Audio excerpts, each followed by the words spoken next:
Hello guys, welcome to back my another vlog. नयाँ बिहानीसँगै नयाँ ठाउँमा आज फेरि हामी जोडिसकेका छौँ। आज म कहाँ छु भन्ने तपाईँले गेस गरिसक्नुभयो होला। यो टावर देख्दाखेरि यो चाहिँ कोस्मो स्क्वायर हो होइन। म आज कोस्मो स्क्वायरमा छु। आज चाहिँ हामी दिनभरि यहीँ हेर्नेछौँ के छ कोस्मो स्क्वायरमा भनेर। एक्चुअली यहाँनिर चाहिँ जापान इमिग्रेसन चाहिँ यहाँ छ है। अलिकति अगाडिपट्टि म देखाउँछु तपाईँलाई। साथीहरू, म ओसाका इमिग्रेसनको बाहिर छु होइन। तपाईँहरू देख्न सक्नुहुन्छ यहाँ इमिग्रेसन सर्भिस। यति बेला म इमिग्रेसनको बाहिर छु। यो चाहिँ जापान इमिग्रेसन ओसाकामा भएको होइन। तपाईँहरूको पनि भिजाहरूको यताउताको लागि यहाँ आउनु पर्दाखेरि चाहिँ एकदमै सजिलो छ। तपाईँहरू ट्याक्कै ह्याङ्को लाइन समातेर त्यहाँबाट चो लाइन समातेर आएपछि स्टेसनबाट झर्ने बित्तिकै देख्नुहुन्छ यहाँ प्रायः नेपालीहरू चाहिँ एकदमै धेरै नेपालीहरू देखिन्छ होइन। पछाडि पनि देख्न सक्नुहुन्छ तपाईँहरू, नेपालीहरू यहाँ धेरै नै छ। उनीहरू आफ्नो आफ्नो काम गरिरहेको छ। अहिले त अब इमिग्रेसनले नै धेरै टाइट गरिरहेछ होइन। काम गर्दाखेरि चाहिँ अलिकति होसियार हुनु होला, किनकि पहिलाको जस्तो सहज चाहिँ छैन।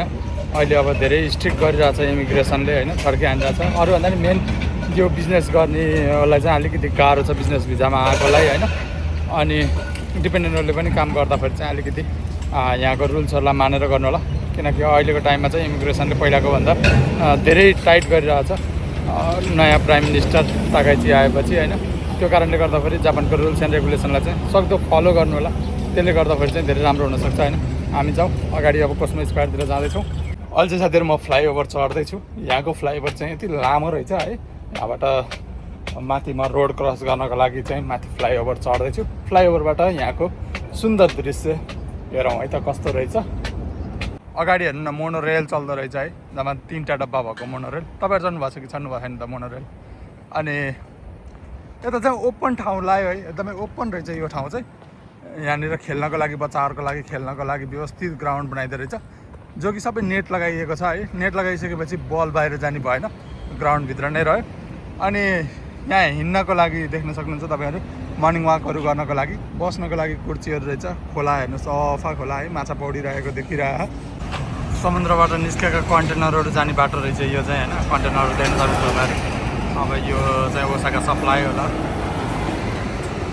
यहाँ चाहिँ पुरै कन्टेनरहरू। ट्रक चाहिँ एकदमै कम्फर्टेबल हुने क्या यहाँको होइन। तपाईँहरू देख्न सक्नुहुन्छ नि कस्तो कम्फर्टेबल हुन्छ क्या ट्रकहरू। कार चला जस्तै मजा आउँछ क्या। यति बेला कोस्मो स्क्वायरभित्र आइसकेको छु। यो तपाईँहरू देख्न सक्नुहुन्छ, यो चाहिँ कोस्मो स्क्वायरभित्रको जुन यो टावर छ त्यसको हल हो है यो। आज म एकदमै एक्साइटेड छु गाइज। किन भन्नु न, म आज चाहिँ जिन्दगीमा पहिलोचोटि 50 मन्जिला माथि जाँदैछु। म अहिले कोस्मो स्क्वायरको तल ग्राउन्ड फ्लोरमा छु। यहाँबाट माथि चाहिँ म यो टावर चढ्नेवाला छु। यहाँ चाहिँ 50 मन्जिल माथिसम्म जान पाइन्छ होइन। म चाहिँ त्यहाँ जान लागेको। अहिले चाहिँ म यहाँ ग्राउन्ड फ्लोरबाट जाँदैछु। यो चाहिँ मेरो जिन्दगीको पहिलोचोटि हो, किनकि म अग्लो टावर भनेको 25-26 मन्जिलासम्म चढिरहेको थिएँ होइन ओसाकामा। तर यो चाहिँ आज मेरो फर्स्ट एक्सपिरियन्स कस्तो हुँदो रहेछ भनेर जाउँ है त। लिफ्टको साइड यहाँबाट भित्र रहेछ। हामी चाहिँ यहाँबाट जानेछौँ, माथि गएर हेरौँ माथिको चारैतिरको दृश्य चाहिँ कस्तो देखिँदो रहेछ है त। यो खुबसुरत दृश्य चाहिँ ओसाकाको होइन। अहिले चाहिँ म कोस्मो स्क्वायरको 50 फ्लोरमा छु। यहाँबाट तपाईँहरूलाई देखाउँदैछु यो खुबसुरत दृश्य। हेर्न सक्नुहुन्छ अगाडिपट्टि प्लान्टहरू छ, यता सिपहरू भयो। यहाँ देख्न सक्नुहुन्छ बन्दरगाह होइन, सामानहरू इम्पोर्ट एक्सपोर्टको सामानहरू यहाँ आउँछ। अनि यतापट्टि देख्न सक्नुहुन्छ पुरै कस्तो देखिरहेछ है, रमाइलो लाग्यो होइन। ल अब हामी तल गएर हेर्छौँ, 2-4वटा ठाउँ घुम्छौँ। आज चाहिँ मलाई साथीभाइहरूसँग चाहिँ एउटा सुझाव लिन मन लाग्यो होइन। मैले आफूबाट सक्दो प्रयास गरिरहेको छु, भ्लगिङहरू गरिरहेको छु, ठाउँ ठाउँबाट गएर तपाईँहरू माझ भिडियोहरू बनाइरहेको छु। अनि त्यो भिडियोहरू तपाईँहरू माझ हालिरहेको छु होइन।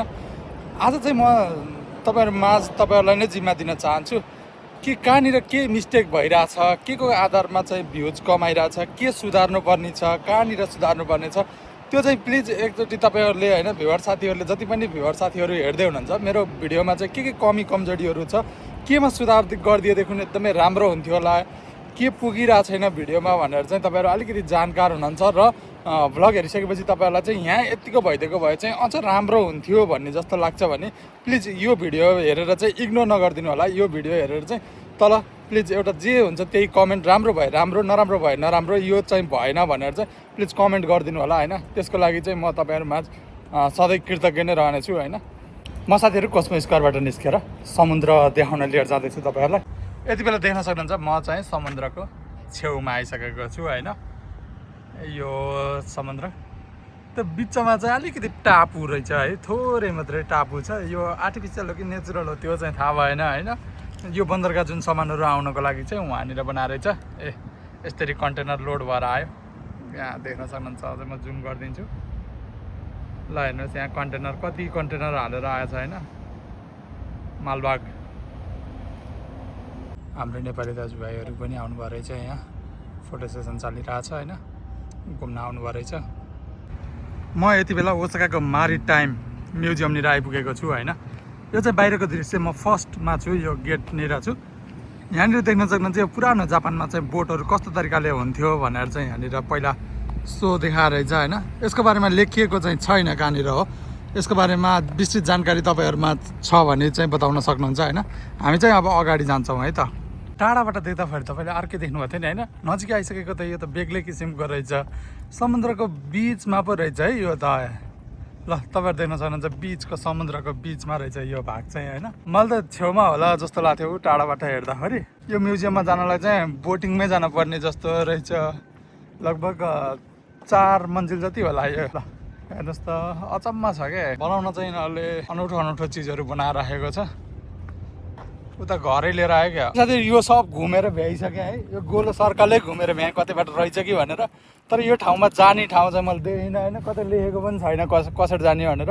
पौडी खेलेर जाने रहेछ क्या। पहिला पहिला त भ्याउनेमा खुब पौडी खेलिन्थ्यो, खेल्दैन त यहाँ नि पौडी।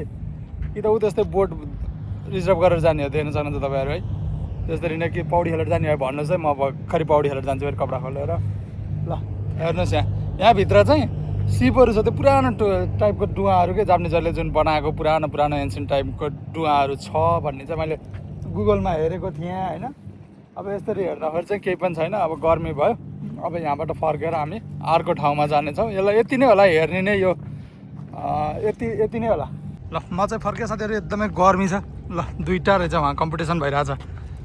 लगभग मलाई चाहिँ पछाडि कसले जित्छ है। यो स्लो छ, पछाडिको चाहिँ एकदमै फास्ट गतिमा आइरहेछ होइन। रफ्तार छ क्या, त्यो बालेनको गाडी रहेछ क्या। त्यो चाहिँ हाइवेमा दौडिरहेछ। चाहिँ फिसिङ पनि गर्न पाउँदो रहेछ, फिसिङ गरिरहेछ मान्छेहरू होइन। यहाँ चाहिँ बेलुकाको टाइम एकदमै राम्रो देखिन्छ अरे। कत्रो ठुल्ठुलो पुल बनाएको यो अगाडिपट्टि हेर्नु न समुद्रमा। हेर्नु त पुरै कालो भइसक्यो है, कहाँ अफ्रिकनहरू जस्तो देखिन लागिसक्यो। एउटा कुरो देखाउँछ है तपाईँलाई, यहाँ हेर्नु भयो भने सबैतिर जङ्गलै जङ्गल छ है, चारैतिर के यस्तो झाडी छ हेर्नु न। यहाँ यसो खोज्ने भने 5-10वटा सर्प पाइएला है। यस्तो ठाउँमा पनि यहाँनिर भेन्डिङ मेसिन राखिदिएको छ कि। अब एउटा हिसाबले जापानलाई विकसित भन्ने हो कि के भन्ने मलाई चाहिँ अचम्म लाग्छ भने। अब जापान विकसित होइन भने सब कुराहरू फेसिलिटी छ है। अब विकसित हो भन्ने भने यिनीहरूको देशमा हरेक कुरामा कमी नै छ कि यिनीहरूको।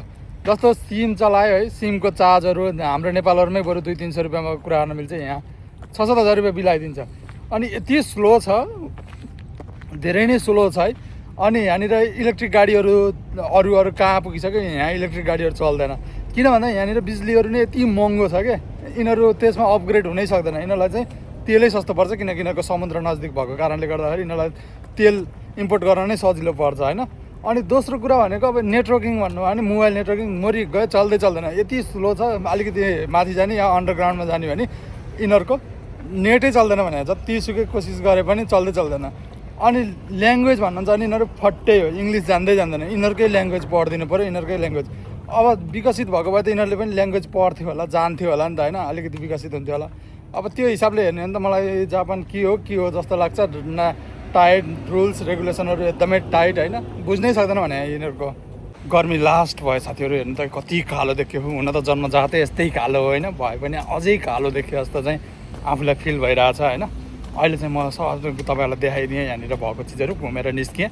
कोस्मो स्क्वायर चाहिँ मान्छेहरू झ्याप्पै यतिकै आउनभन्दा पनि इमिग्रेसनको कामले आउँदाखेरि यसो घुम्न सकिन्छ। बाहिर निस्केर समुद्रको बाहिर निस्केर समुद्र हेर्न पाइयो होइन, फोटोसोटो खिच्न पाइयो। फ्यामिलीहरूसँग आएको बेलामा यसो 1-2 घन्टा भयो भने मुड फ्रेस गर्नको लागि चाहिँ एकदमै बेस्ट ठाउँ छ जस्तो लाग्यो होइन। अनि कोस्मो टावर माथि गएर चाहिँ सबै त्यहाँको दृश्यहरू चाहिँ हेर्न सकिने भयो। राम्रो देखिन्छ, जे होस् तपाईँले देखिसक्नु भयो होला। एकदमै राम्रो देखिँदो रहेछ तलपट्टिको भागहरू। अब हेर्न जाँदाखेरि खासै केही त लाग्दैन है, गइसकेपछि त्यो ठाउँमा गइसकेपछि केही त लाग्दैन। तर पनि यसो के छ भन्ने चाहिँ जिज्ञासा चाहिँ हुन्छ। जिज्ञासा मेटाउनको लागि नै हो। म पनि आएर भर्खरै यसो घुमेँ। अब चाहिँ म जान लाग्यो। यहाँनिर देख्न सक्नुहुन्छ मोनोरेल होइन, 3-4वटा डब्बाको मात्रै मोनोरेल दौडिँदो रहेछ यो बाटो चाहिँ। यहाँ घुम्दै जाँदाखेरि अर्कै भाइब्स आएको थियो है। अनि यहाँनिर हेरेको मेरो चाहिँ ड्रिम हाउस रहेछ कि यत्तिको चाहिँ कहिले बनाउन सक्ने होइन, भिल्ला यत्तिको भिल्ला चाहिँ हुनुपर्छ कि। तपाईँहरूलाई म अगाडिबाट देखाउँछु है कस्तो छ।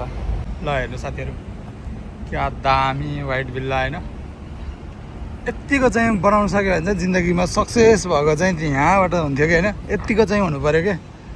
ल देख्न सक्नुहुन्छ तपाईँहरू कस्तो राम्रो भिल्ला कि होइन। यसको बनावट स्टाइलै यस्तो राम्रो। जापानमा चाहिँ यस्तो खासै हुन्थेन है। यहाँ चाहिँ यस्तो रहेछ। अगाडिपट्टि ल्यान्ड रोभरको गाडी राखिरहेको छ। ल गाइज गर्मी पनि धेरै नै भयो है। पसिना पनि देख्न सक्नुहुन्छ तपाईँहरू मेरो उसबाट। अब हिँडियो, अब तपाईँलाई देखाउनको लागि अलिकति भए पनि हिँडियो, एक्सर्साइज हुन्छ है। गर्मीले चाहिँ बर्बादै बनायो। अब भोक पनि लाग्न थालिसक्यो। आजको लागि चाहिँ अब यति नै भयो होइन। फेरि हामी अर्को ठाउँबाट कुनै दिन जोडिनेछौँ। मेरो च्यानलमा नयाँ हुनुहुन्छ भने सब्सक्राइब गरिदिन चाहिँ नबिर्सिनु होला साथीहरू। अनि सक्नुहुन्छ भने सेयर पनि गरिदिनु होला, कमेन्ट पनि गर्नु होला है त। फेरि भेटौँला हामी अर्को भिडियोमा। Bye, take care.